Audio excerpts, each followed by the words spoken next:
Talking Joe podcast, minds in motion. Talk about relationships, help your emotions. Behavior management when your kids start to losing it. Talk about life and all the confusion. Minds in motion. Minds in motion. Talk about relationships. I'm talking Joe podcast, minds in motion.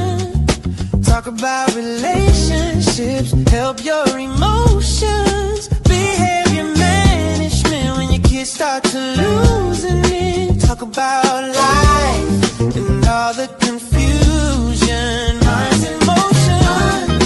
Minds in motion. Talk about relationships. Emotion. Minds in motion. Talk about relationships.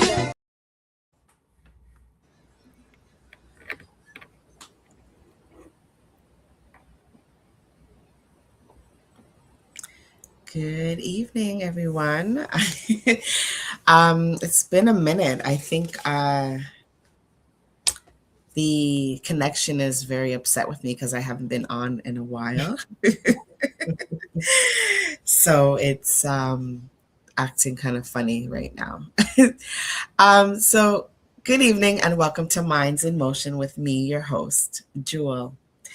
As I said, I haven't been on in a while. I have been playing a lot of pre-recorded shows, and I thank you for tuning in when you did for those shows. But tonight I have a guest, a live in-person guest, and she's phenomenal. I met her along my journey going through life, and I was like, oh, she's beautiful. And then I saw what she had in her hand, and I'm like, oh, even better. She's not just beauty, but she's also brains. I want to introduce her. She's an author. Her name is Victoria Daly. She's the author of a book club series called Mia's World. And I'm going to bring her to the front so you can see her beautiful face to see what attracted me to her. Welcome, Victoria. Hello, everyone. Welcome to Minds in Motion. It's like I said, I think the whole internet thing is upset with me because I haven't been on in a minute. But I'll get used to it and they'll get used to me again. Welcome again, and tell us a little bit about Victoria before we get into the interview. Okay, well, Victoria Daly. I am obviously an author, as Jewel mentioned. But prior to that, I am just a loving human. I really, really, really am passionate about just helping others. I have a community development background, so I enjoy, again, just doing that community work, getting my hands dirty, I like to call it, and just giving back.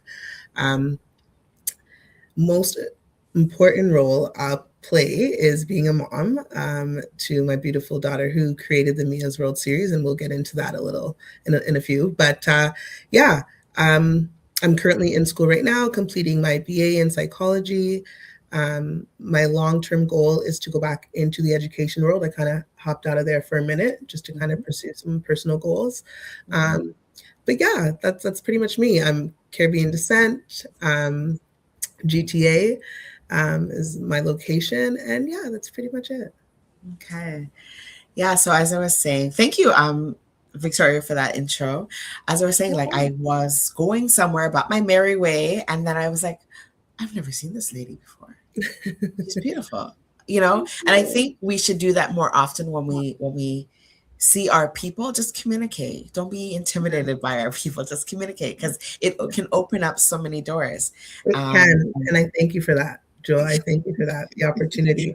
And just to piggyback on what you're saying, the importance of acknowledging, someone, or just sparking that conversation, because you never know where, the opportunities could lead to. I myself. So thank you. Yeah. So Victoria was, she had her display board. She had a wagon with things in it, and I'm like, oh, where are you going? And she's like, oh, it was during Black History Month, African History Month, and you were That's going right. to do a workshop at a school. And I Yeah. got so excited because I wanted at my school as well. But we'll talk about that along the Absolutely. way. We'll For meet sure. up and talk about that. So let's get into the interview about where the origin of Mia's World came about, where it came from. I haven't read the book, but I did a little research about the book. So I'm going to ask you questions Sure. about the book series. Yeah. You've mentioned that your journey as an author began after your own separation. So in the book or in talks, conversations, because I've watched your Instagram page and I understand that the book is kind of like a self-help book, or a series is a self-help books to help young people and single parents to navigate the world of Mia's World, kind of like through Mia's World, right? Yeah. Yes. What was the specific aha moment when you realized your personal experience needed to become a resource for children? So, just to take it a little back, there was a separation, like you mentioned. At the time, Mia was 4 years old, and she had a lot of questions, Jewel, a lot of Mhm. questions, and I wasn't sure I didn't even know how to answer the questions, if I'm being honest with you, Yeah. or how I was going to help her navigate through what was now a co-parenting situation. Mhm. Um, so I really just, and at the time I was in education, and I really, being in education and being around children and having my own, I really understood and got to realize that children often are the quietest, often, but they share the biggest emotions and feelings. Mhm. Um, and that's what I experienced with my daughter. And in those quiet moments, I really had to not only be a mother, but really be her friend at that moment, be her safe space, Mhm. and allow her to open up and ask questions. And that's what happened. She asked a lot of questions. I wasn't sure how I was going to help navigate, but those questions led me to my aha moment, thinking like, you know Mhm. what? She's not the first kid. She won't be the last. Let's get Yeah. um, some books here that could help not only Mia but kids that could, or families that Yeah. could be experiencing this co-parenting situation or single parenting homes. And why I say it helps parents as well, because it opens up the door for that conversation. Sometimes we don't know as moms how we're going to start a conversation. How do you tell Right. your 4-year-old that dad's not living at home anymore, right? Mhm. So I think oftentimes these books, and children often learn through storytelling and things like that, will help. And yeah, sorry, Wow. that's my aha moment. Thank you for that. I guess we were talking in the back, and I was explaining like why I do this show as well, and it's about bringing knowledge and information to our diasporic people, so African and Caribbean Yeah, diasporic communities. And exactly. I think that we don't talk about these things enough. As I was saying, it's taboo. It's like sweep it under the rug. You know, these are adult issues. Children don't need to know, but they do. They do need to know. They have a lot of questions. And as you said, you noticed that your daughter was like very quiet and reserved. Some children act out, right? Right, And right. they present it in a different way. Yeah. So it's So picking up on those yeah, skills, picking up on those yeah, emotions or different behaviors. yeah, yeah. And I guess the important part of it is the co-parenting piece, right? And not everyone has the luxury of co-parenting because sometimes the parents are not getting along and they Yeah, won't ever get along. yeah. So in your situation, it was unique and there was a co-parenting aspect. Um, So tell us about how that came about. Um, I'll be honest, I'm not going to lie. That's not how it was in the beginning. Mhm, There was a lot of conflict. We were at the high conflict stage of co-parenting at that time. So mhm, arguments, not getting along, disagreements, um, so bad police were involved. Like it was yeah, bad. And I say that just to say, because there's so many different family dynamics, and I know that I'm not the only one that may have been in that situation. So I say that to yeah, say it's okay. It's okay. It may not end up like how we ended up, right? Now we are, I'm happy to say that we are positively co-parenting or Yeah. healthy co-parenting because it's not always perfect, Mm-hmm. right? But I think the key word is healthy and having those positive conversations or narratives surrounding co-parenting in front of or behind your child. Right. And sometimes it Um, has to get nasty before it gets nice. it does, it does, and you know what? Too, sometimes it's your upbringing. It's what you know, what you grew up knowing, what you learned. I know growing up in a Caribbean background, single parent home, I wasn't allowed to ask my mom where my dad was. Dad just wasn't there, and that was it. And when I did ask, Jewel, you're too young to worry about it. Yeah. Sort of thing. And no disrespect, to my mom at that time, but now we have, a lot more things, resources and books and That's things that could right. help with that narrative and help with that conversation. Um, Yeah. but yes, I know growing up I didn't have that, so I definitely wanted to change that narrative for my daughter and let her know that this is a safe space, safe environment. She could have conversations and ask questions Yeah. as it pertains to her family dynamic because she needs to know and she has a right to know. Absolutely. Absolutely. Um, I think about even my own family situation where my dad wasn't around as well, and but my mom was the one to talk to me about things. So it was different growing up. I knew things. I knew Yeah. more than I needed to know sometimes, Okay. but I Okay. knew what was happening. Okay. Um, how did so you mentioned that you were in education before, Yeah. and you talked about it a little bit, but how did your professional background as an educator shape the structure of the way that you would develop Mia's world as a tool, a healing tool for children? And like you said, I did mention it earlier, just understanding children, understanding the way children learn and the different way they learn. So whether it's through visuals, through storytelling, I knew that's how they grasp and remember. So I figured again, just being in education, understanding that piece, just I figured writing a manuscript was the best way to go. And again, the key thing here, and I wanted to correct you in the beginning, the key thing with my books are it's written from my child's perspective. So it's not necessarily me writing the book. Okay. It's on behalf of my daughter's words. So Right. I'm Okay. literally asking her questions and we're having conversation and that Mhm. dialogue is getting placed in the book. Okay. Um, so again, it's definitely a resource for children for them to understand and relatable. Right. Right. So it's definitely intentional that way. Mhm. But again, for parents, just to again have that dialogue or encourage that dialogue. Mhm. But again, I think the education piece for me really just allowed me to be more intentional, and because of my understanding of children and the need and how they learn. Yeah, that's excellent because a lot of people don't understand that children are people too, and they learn in their own way, but sometimes the way that they learn is it's multidimensional, right? Yeah, And we yeah, as adults, we need to see that there's not just one. It's not what's just on the surface. There's things that are happening below the surface that we need to get to as yeah. well, Or right? there's two 11-year-olds and they both learn differently. They both understand differently. They both have two different perspectives. Right. So it's definitely important to have materials um, pertaining to co-parenting, single parent home, just different family dynamics in general. Yes. Yes.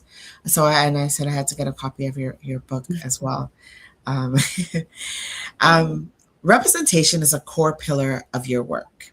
Yes. Why is it vital for children, especially Black youth, Hmm. to see themselves in stories and diverse family structures? Um, Children deserve to see themselves as important, first of all, and know that their experience matters. Hmm. Oftentimes they're shut down. Like I've told you, growing up, I wasn't allowed to kind of express certain emotions as it pertains to single parent homes or asking questions. So just building that emotional safety. So allowing them to be open and sharing how they really feel so they don't turn to different behaviors um, and outbreaks and things that kind of could cause further adversities, Hmm. I Their like to say. stereotypes. Um, Yeah. but when they're able to relate and when they're able to kind of see children books that look like themselves, they're able to relate and understand, hey, it's not just me that's going through this, or it's not just my family. And again, feel that sense of security, Yes. and a sense of belonging. Far too Yes. many times, even as adults, we feel, places that we don't belong. So again, not wanting that for our children in all aspects.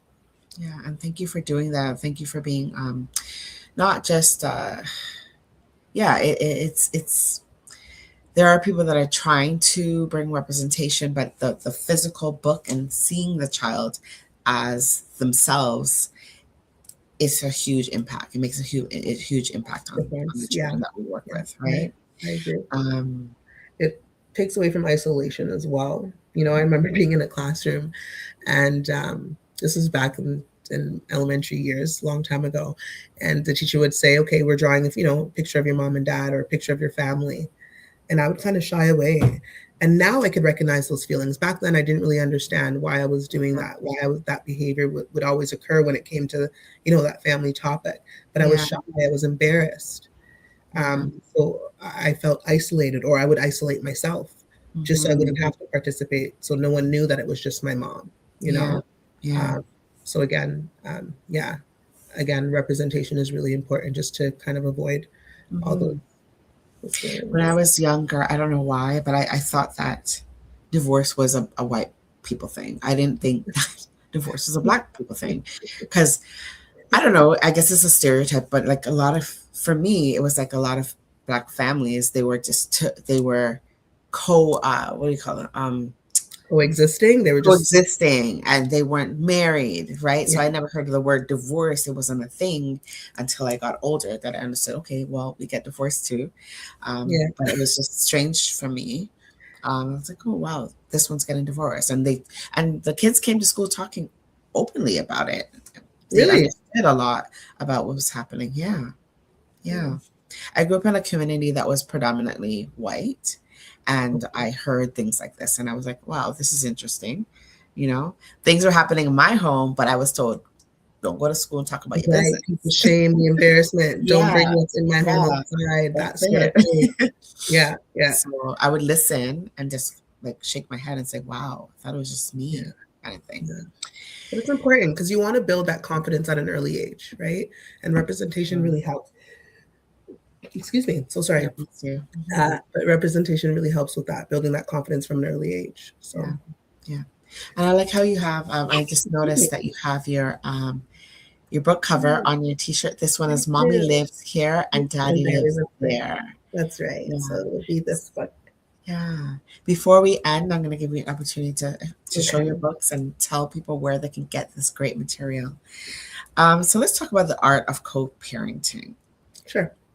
Co-parenting is often framed in society through conflict or drama, Right. right? As we know. So what is one co-parenting myth you are most passionate about debunking when you speak to parents and students about? Um, Co-parenting myth. Excuse me. Bless you. Yeah, I'm not too sure what's going on. Air Um, conditioning. my goodness. I would say the idea that, first of all, it has to be perfect. Co-parenting has to be perfect. And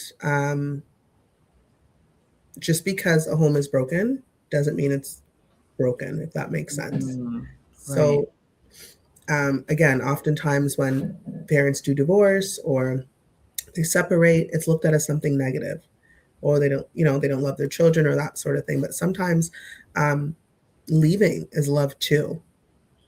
And I know that sounds as crazy as that sounds, but I mean, staying together for the children and you're not getting along, you're fighting, and that you're not showing, that's not love either.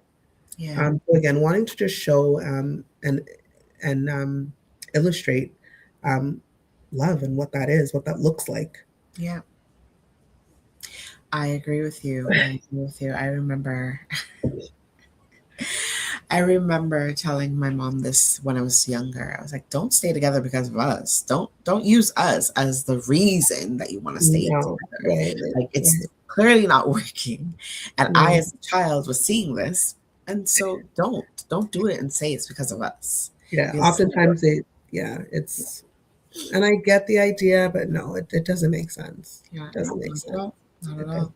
Yeah, Um, they need consistency, respect, and they need to see that. Like I said, that needs to be illustrated. Um, yeah. yeah, for sure.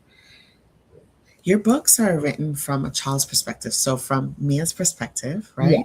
Yes. How do you balance the truth of a difficult family situation with the need to keep the narrative empowering, hopeful,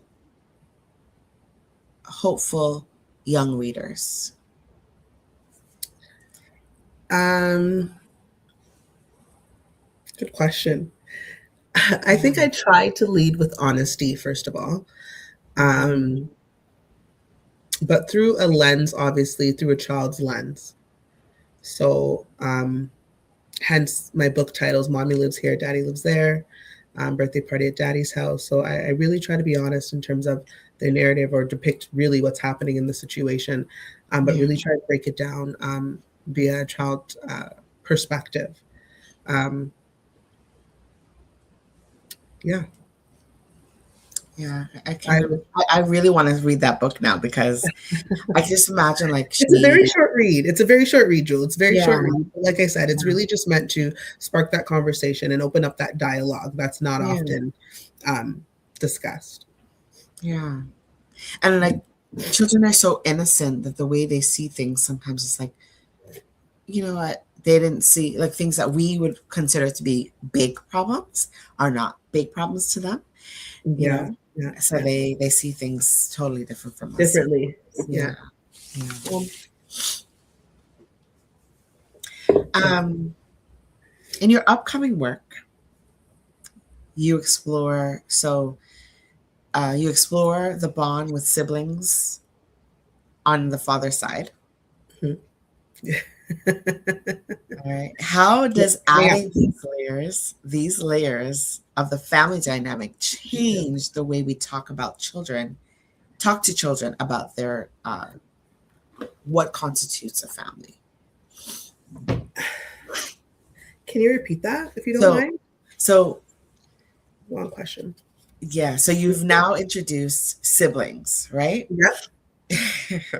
How does adding these layers of the family dynamic change the way that we talk about what makes up a family? I think it changes the conversation, Hmm. because it then brings in a different family dynamic. So we talk about blended families now. Um, um, Again, two dads, two moms, like different conversations. I think it could Yeah. definitely open up. Yeah. Um, which is great because, like I said, these conversations are not being had; they're not being held at all. Um, we're really just using them as a dialogue. Sorry, as a resource to open up that dialogue. Hmm. Yeah. I'm curious. I'm just curious. Like when when your daughter asks you, I'm pretty sure she's still asking questions, right? She When she does. she She when she does. asks you a question, do you pause and be like, "Oh Lord, child," like how you Absolutely. answer her Sorry. questions in the Excuse moment? me. I'm sorry. Yes. I absolutely do pause, depending on the question.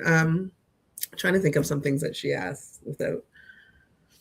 Yeah, I have to pause, because obviously, and also you want to make it age appropriate. And I Right. don't want to answer subjectively. Yeah, yeah, I want to state the facts. I don't want to be emotional yes, when I'm answering the yes, question, right? yes. Depending on how my mood is or how I'm feeling. If he pissed me off that day, I'm joking. Yeah. But but no, yeah, I definitely have to pause because I take the time and I'm very intentional with how I answer, right? I don't want to say anything that's going to hinder her relationship Right. either. So I'm very mindful. I try to be. That wasn't always the case. I'm going to be honest, but I've learned and growth. Um, I really try to be mindful on how I on yeah on the picture. that I try to build, because it's not always perfect. Like I said, even though I'm in a great co-parenting stage, I mean, there's times where it's he annoys me, and I'm sure vice versa for Yes. whatever reason. So again, just having those honest, age appropriate Right. conversations. So yeah, I do have to stop. Okay. No, I'm just thinking about like when I work with, I don't have any children of my own, but I work with Okay. hundreds of children. Yes. And when they ask me questions, sometimes I'm like, "Ah," you know, that they're like little adults. Sometimes they ask you these questions and you're like, oh my gosh, I'm going to have a conversation with a child about this very heavy topic. Yeah. And yes, sometimes it's pause or like, you know, let me get back to you on that. I'm not going to answer it right now. Yeah. Let me think about the answer, or maybe I'm giving an answer in the moment.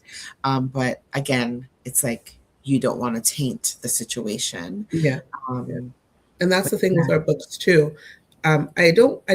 The goal wasn't for them to finish reading and feel heavy and sad, right? I wanted them to read this book, have a conversation, feel hopeful, right? Yeah. You're hopeful, you're positive. It's really, I know some books, depending on, the topic, can be a little heavy. I know you mentioned a little heavy, but this is really just meant to, um, again, share hope for, whatever your family dynamic looks like. Yeah. But definitely, like, yeah, giving hope and confidence to those young ones that may be, in the same situation and unaware, not sure how to articulate, Hmm. um, themselves. Okay. Let's talk a little bit about your community and advocacy work.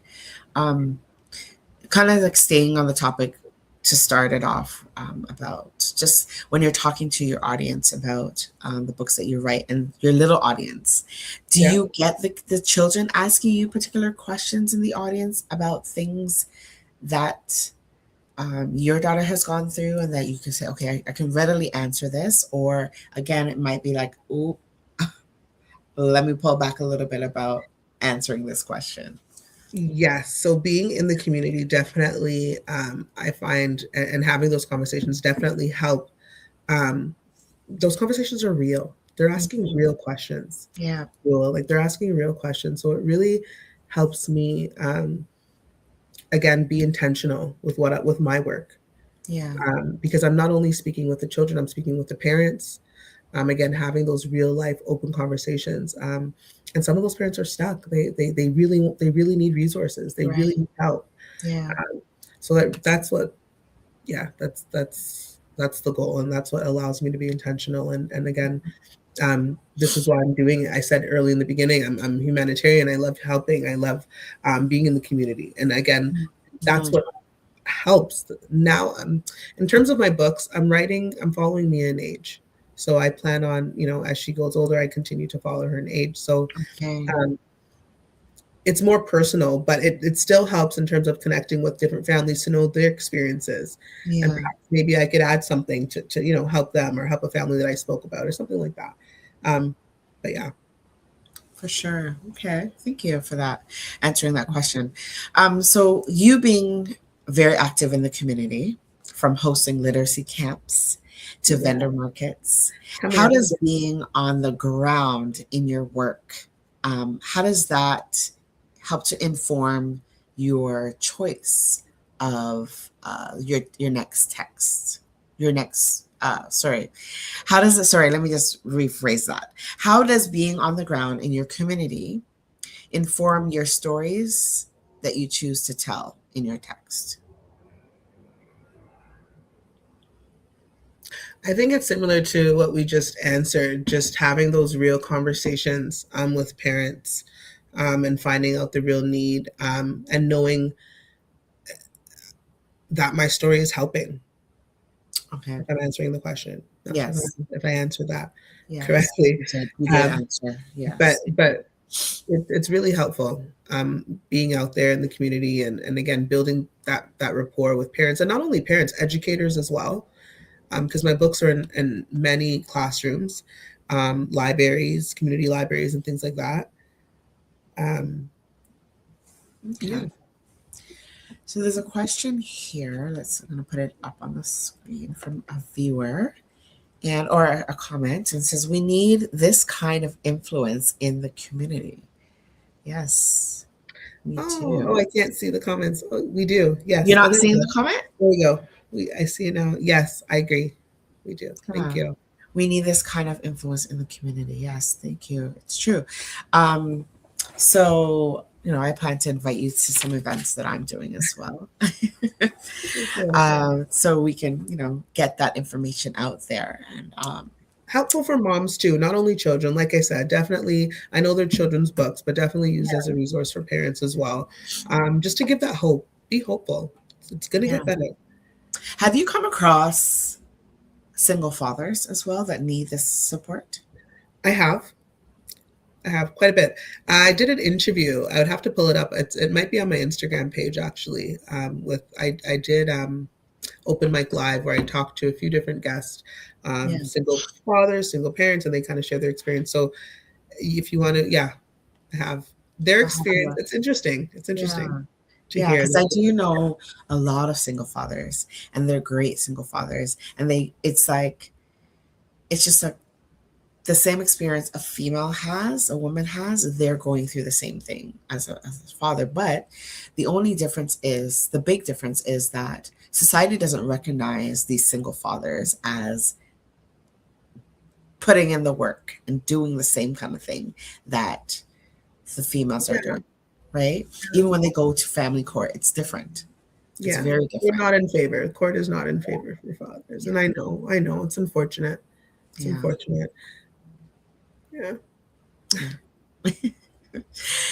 So beyond the books, you offer advocacy and speaking services, right? So you do like community services where you Yes. advocate for Going children. to workshops. Yeah. Yeah, workshops. What is the most surprising or impactful feedback that you've received from parents who use your books to initiate difficult conversations?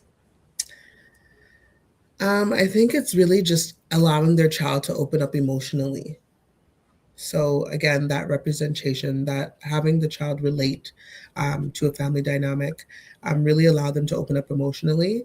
And they've said without the book, they weren't able to get them to do that. So I think um, for me, that would be one of the most impactful feedbacks, knowing that my book is doing what it's supposed to. It's meant to open up conversation. It's meant to make children feel seen, heard, um, again, emotionally safe, all those things. So I think that's the most impactful thing I think I've heard. Or just, yeah, your book's really helpful, Yeah, that must Um, be such a great feeling there to was know. one, actually, this was a couple of weeks ago. I was in Halton, and a parent came up to me and shared that one of the, anyway, their kid wants a divorce because they want two homes. And I said, no, no, Aw, no, that's not the goal. That's not the goal. That's not the goal. that Um, is Please hilarious. don't separate just so they can have two homes. Yeah, No, but, yeah. so yeah, just little things like that. It's really warms my heart. Yeah. That's nice. What role does play and community engagement, like Yeah. your literacy summer camp and or holiday Yeah. events, have in bridging the gap between simply reading a book and actually Mhm. building a support system for families? So, good question. I think play creates safety and connection for children. I think I mentioned this earlier as well. Um, they often process through creativity, right? So through storytelling, visuals, social interactions, things like that. Mm-hmm. Um, so I think it allows families to really um, have their children be engaged in those sort of things. Mm-hmm. You sound like definitely uh, junior division. You were in Yeah. junior division, right? In education, you're When you were talking in about? education, No, yes. actually, high No? school. High school. Believe Really? it or not. Yes, high school. Yeah, yeah, Okay. yeah, yeah, yeah, Because there's a lot of teachers, because so from my experience now, I don't know yeah. how long you were in education or how long ago, but it's like a lot of teachers don't get it. what you're saying and what you're telling me, a lot of people don't get it. I don't know if it's something that You know, instinctively, or things that, you're taught, but a lot of people don't know these things. and I think in the school system, just as in whole, whether it's high school, elementary school, I think the focus when it comes to different family dynamics, the focus is the nuclear family, so mom, dad, the traditional family. So they don't the co-parenting, single parent homes, those topics are not really discussed. There's no books in the in fact, in high school, there's barely any books that related to this family dynamic, whether it was co-parenting or single parent homes, right? Yeah. So when you're going to the library and books can't relate to you, or you can't relate to those books that are on those shelves, you're going to walk out of there. Right. So again, even just building that literacy, practicing that literacy, and wanting to read, the need to read, the love for reading. Yeah. That also comes with, books that you could relate to. Yeah. Yeah. I just have this like grandiose idea. I don't know if you've thought about it before, but because of just picturing the characters, the illustrations in your book, I would love to see a cartoon series. Oh my gosh, yes, I'm Like definitely Gracie's World, like one of those Mia's World. Yes. You've thought of this, of course. Thought of it. Haven't done anything yet, but definitely thought of it. It would be like her voice, her story. Like, I mean, the younger years would be probably another voice, or she could probably still do that voice. Yeah. But just having the visual as well for a teaching tool would be amazing. Just like those short clips. Put it in on, like, I can see that happening. Yeah, let's speak it, Jewel. Let's speak into existence. Can we do that? Yes. Can we do that? Yeah. Because if you, for the viewers who are watching on all the platforms right now, thank you so much for watching on Facebook, YouTube, Twitch, Instagram, for listening on radio as well. If you have not seen Mia's World Book Club series, you need to go on to Mia's World Book Club on Instagram. Are you on what other platforms? Tell them. Yeah, so Instagram, so at Mia's World Book Club, or my website. Actually, there's a lot of information out there as well. www.miasworldbookclub.ca. We're on TikTok. You can check us out on there, and that's funny. Oftentimes, it's Mia doing her little thing. What else? Facebook as well. Mia's World Books. Check us out. Yeah. So if you haven't seen these books yet, and Mia's illustration, like her cartoon, even like her personality is very like whoever illustrated that drawing, it's like her personality. I've never, like, I actually did meet your daughter, but I haven't had a conversation with her, but I've seen videos, and her personality sits as that picture. Yes. That smiley face. It is. Like I said, I'm following her in age. So if you notice, the characters actually change as the books series develop. I have to go back and look at that. Yeah. But this would be, let's speak it into existence, and let's make it happen. If there's any illustrators out there, if there's any like people that want to support in this, and remember, we're looking for support on a budget. Yes, because that could definitely support on a budget if you can help. to make this happen. But I think the last, I'm not sure if we ended off with that question, but the community events, it definitely helps the parents feel supported and just not alone. No one wants to do this alone. No. I like I said, I was my mom's little person to talk to when she was going through things. Yeah. So it kind of shaped who I am today as well. Yeah. I don't know if it's toxicity, if it was toxic or what, but I learned a lot at a very young age, and it really did help me to develop who I am and how I am in relationships today, right? Not just intimate relationships like with my husband or whatever, but just like people in general, like being very aware of how people speak to you. Are they being genuine? Are they is it trickery? You know what I mean? Like all that stuff. Being able to discern. Yeah. And Yeah. it's trying to kill you with kindness kind of thing. Yeah. So just life skills in general. Yeah. Um, Moms would do that. We could do that. yeah, moms are super women, superpower. They have superpowers that no one else has, I think, in the world. Um, as someone who has been writing and advocating for several years now, Mhm. how has your own definition of family evolved since you published your first book in 2020? Um, I think it's, I would say, I don't know if evolved is the, I would say, again, just because it's broken, it doesn't mean it's broken, if that makes sense. So I think family is love, right? Just as long as love is there, again, emotional safety, um, that's family. I think just because mom, it looks different. And I think I learned that from a young age. So again, in terms of evolving, I don't know if I would use that word. I think from a young age, I knew that because dad wasn't there, but mom was there. And, she instilled love and all that Yeah. kind stuff while we were growing up. Um, but I would say, yeah, once we had love in the home, we knew. I don't know if I'm answering the question at all, Yeah, Jill. yeah, no, it makes Maybe the sense. right way. But no, yeah, I don't know.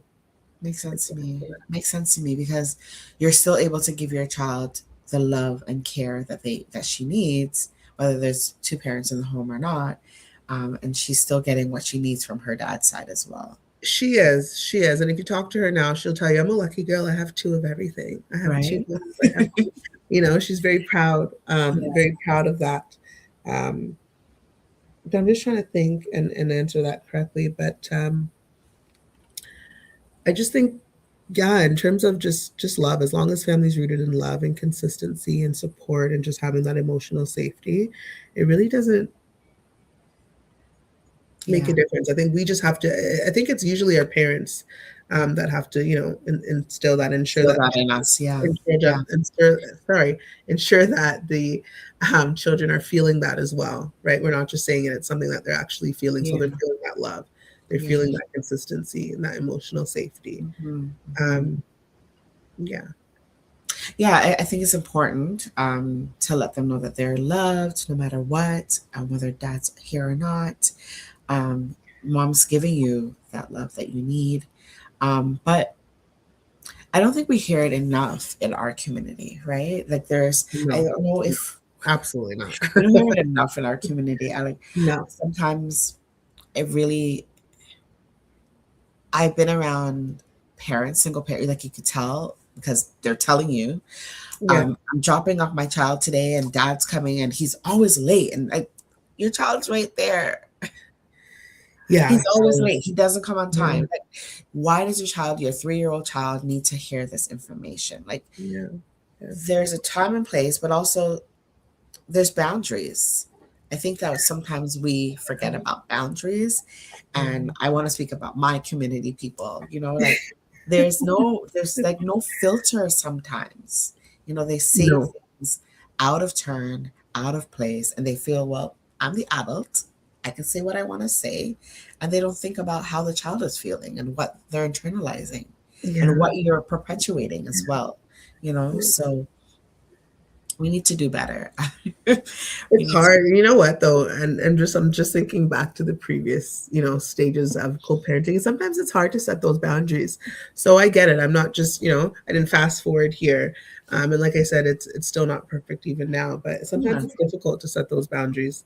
Um, but it's important. It's I'm definitely not important. saying if there's a one-off here and there, but I'm Yeah, saying consistently, I'm yeah, always like putting down the other parent and saying yeah, why yeah. they're not good. So obviously that child is going to grow up Hear developing that and this, believing that. Yeah, believing that about the other parent yeah, and treat that parent who's doing their best yeah, sometimes yeah. as, they're not. Out of frustration too, and it's no Yeah. excuse, but it's definitely out of frustration, out of Yeah. being overwhelmed. especially being a single parent, sometimes you're just tired, you know? Yeah. Um, yeah.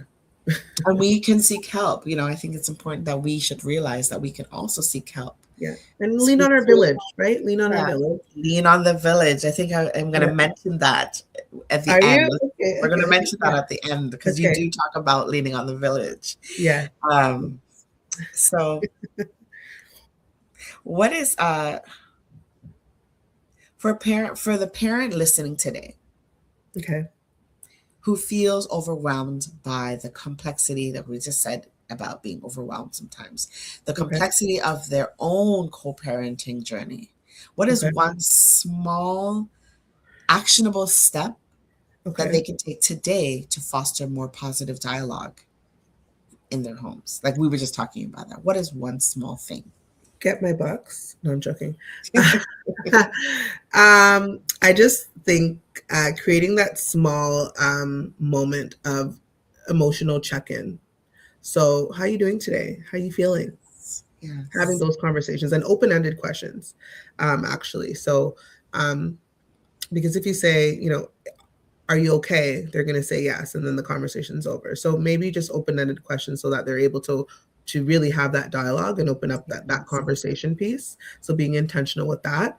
Um, so yes, emotional check-ins for sure.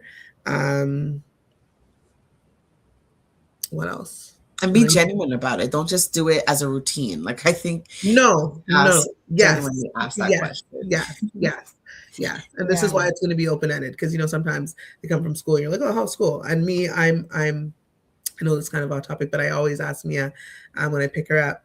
I try not to just say how was school because she's going to say fine, or it was good. And I always follow up with, and if I do end up asking that, I always follow up with, well, what was good about it? Let's Yes. elaborate. So just again, trying to be intentional and having those conversations to get really what happened. And then usually when I do ask that follow-up question and build that, I guess, emotional space of safety where she can say, you know what, mom, this happened. This is what this, happened today. This is what, took place or what have you. So again, just being intentional and opening up that space. I think that's the ultimate goal, to open up that space, to have that your child be able to come to you with anything that they're feeling. Yeah. And that starts from a young age. Yeah. That starts from a young age. Sure. My mom was just on the go, on the go. So again, and a lot of things were adult business. So I didn't really have much time for dialogue and certain things where I was able to kind of open up and and thank God for the village, because I definitely had village when in moments where I wasn't able to kind of share. I felt like I wasn't able to share at that time. Yeah. But yeah. Okay. We're almost at the end of our show, but I want to give opportunity for people that are viewing. If you have questions, don't be afraid to ask questions. Victoria, I think, is willing to answer your questions. Yeah. And if not today, maybe you can reach out to her on her platforms, reach out to myself as well. And we can talk to you about these things. So don't feel like you're alone in this, because we're going to talk about the village in a few minutes. Okay.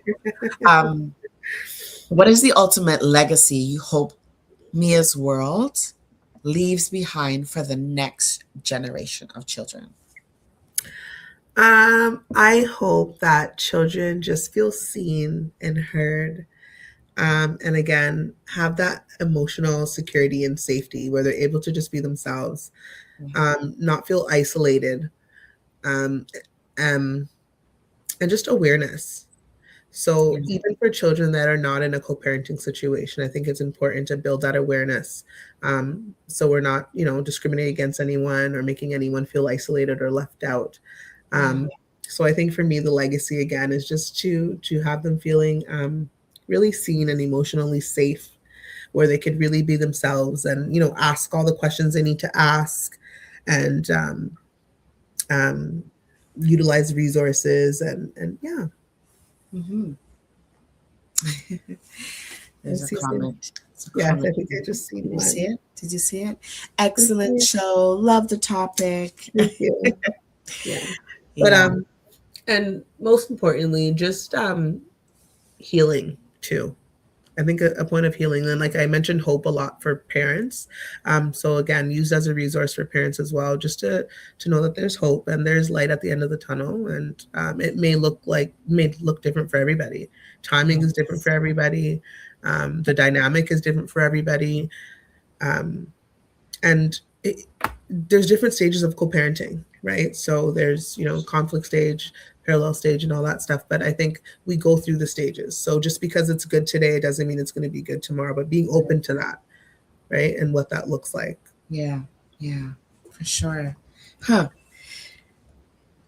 Well, I am looking forward to the legacy and the journey that you're going to be on. But let's talk about this village. So you talk about the village concept, right? I do. Since so how can we balance the pillar to support others, like support the family, support the children? How do we balance that out to ensure that Mia or other children maintain their own village for their own well-being? So how can they use the village for their own well-being? How could they use the village? We always talk about, it's like a, what is it, a proverb? African proverb, yeah. It's an African proverb. It takes a village to raise a child. It does. Yeah. And just being open to that. And everyone in saying that, we all do things differently. So being open to, Auntie Cheryl, her way of, doing things may be different than mom's way. Yeah. So again, just being open to that. And really just being grateful. Being grateful. I like to really push that as well with Mia. Just being grateful of her, the people that she has around her and supporting her and being open to that. We talk about emotional security and, being a villager, part of a villager. You have to be a villager to be a part of a village, right? So you have to know how to also, play your part. Play your part. Yeah. Yeah. Not sure if I answered that question. No, you did. I'm thinking about the parents that don't have that village around them. How can, I guess we can teach them how to create that village. Like, create no your matter own. what. Create your village. Create your own village. And that looks different for everybody though, right? Yeah. It could be at church. It could be at work. That's mean, villages look different. Sometimes villages just consist of 3 people. It's not necessarily a handful of people, right? I think it looks different for everybody. Right. So don't compare. Don't compare another village to yours. Or don't compare, just be open to what it is at the moment. Right. And I would also say, for parents not to isolate themselves when they're going through separation, like not to isolate themselves and say, I don't have anyone around me. Right. You want to be able to talk to people, to have dialogue, and to reach out to someone if you feel like you're going into a state of depression or and know that you're not alone. Know that you're not alone. You're not alone. Maybe joining some peer groups, some family groups, parenting groups. Again, joining great lives like this to get some insight, follow up with questions if they have. So again, utilizing your resources for sure. Yeah. Yeah. Okay. Well, let's take this time to I want to say thank you for being on the show. I learned a lot from you, and I'm sure I'm going to learn a lot from Mia's words in the book as well. Take this time to tell us again where we can find Mia's books. So you could find them on my website. Again, that's www.miasworldbookclub.ca.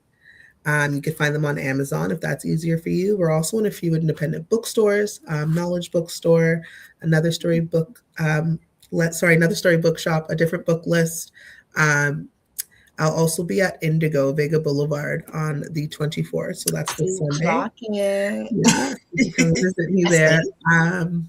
What else? Where else? Where else? I'm in the library. So even if you just want to take out a book for a read for your children, you could also find us in the Mississauga libraries as well. Nice. In terms of platforms, I mentioned Instagram, Facebook is Mia World Books. And send me a DM. I'd love to chat. Yeah. So thank you for that. Yes. So go and check out Victoria Daly's book, Mia's World Yes, Book yes. Club. She has several books. Tell us the titles. So Mommy Lives Here, Daddy Lives There. That's the first book. The second book is Birthday Party at Daddy's House. And then the third book we have is an activity book. So it's the two books just combined. So for example, there's mazes, helping Mia get to Daddy's house and that sort of thing. Okay, I love it. I love it. Yeah. There was someone that reached out to me in my DM and they're like, oh, where can I get your book? And I was like, it's not me, but you can find her. And I had to go search to make sure that you were on Amazon. Yes. But this person looked like they were in the States. So I said, she's on Amazon. Yes. So they did follow up. Thank I you didn't have an opportunity to read what they said. But please share her Instagram profile, which I will. So Okay. it's good when you're doing like this kind of networking, you get other people to tap into what's happening. Yeah, thank you. So, thank you so much. yeah, so I'm going to Thank be you for sharing that. that with this person that I don't know who it is, but I'm excited to do it. It's okay. Send them my way. We have a few customers actually from all over, over. So this is great. It's amazing when you're able to network and again build conversation. It's important. Yeah, I definitely want to do some stuff with you in the future. I do have an event coming up this weekend. I know I invited you, but I don't know if you're available. No. It's the 23rd. It's a tea party. I'm launching my business. I'm going to send that information to you off air. Yes. But yes, I in the future, I'd like to do some more work with you. Yeah. So for those of you who tuned in again on Facebook, YouTube, Twitch, Instagram, and the radio stations. Thank you so much. Thank you. So thank you, Victoria, for so blessing us with your presence, your beautiful smile, and Mia's World Book Club.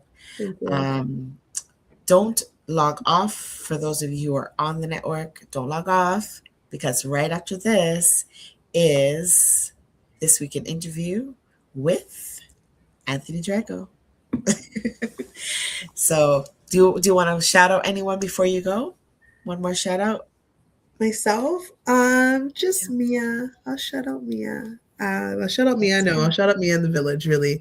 And yourself. Thank you. Thank you. And the viewers, thank you for watching. Again, follow me, send me a DM.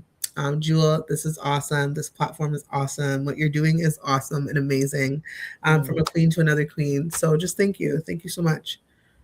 Thank you. Alrighty. Take care. I'm going to end the broadcast. Yes. Stay on. Don't jump off yet. I'll see you in the back. Take care. Have a good evening. Thank you for tuning into Minds in Motion, where you get straight talk, real situations, and real strategies. Have a good evening. See you next week. I'm talking Joe Podcast, Minds in Motion. Talk about relationships, help your emotions, behavior management when your kids start to losing it. Talk about life and all the confusion. Minds in motion, minds in motion. Talk about relationships. I'm talking Joe Podcast, Minds in Motion. Talk about relationships, help your emotions, behavior management when your kids start to losing it. Talk about life and all the confusion. Minds in motion, minds in motion. Talk about relationships.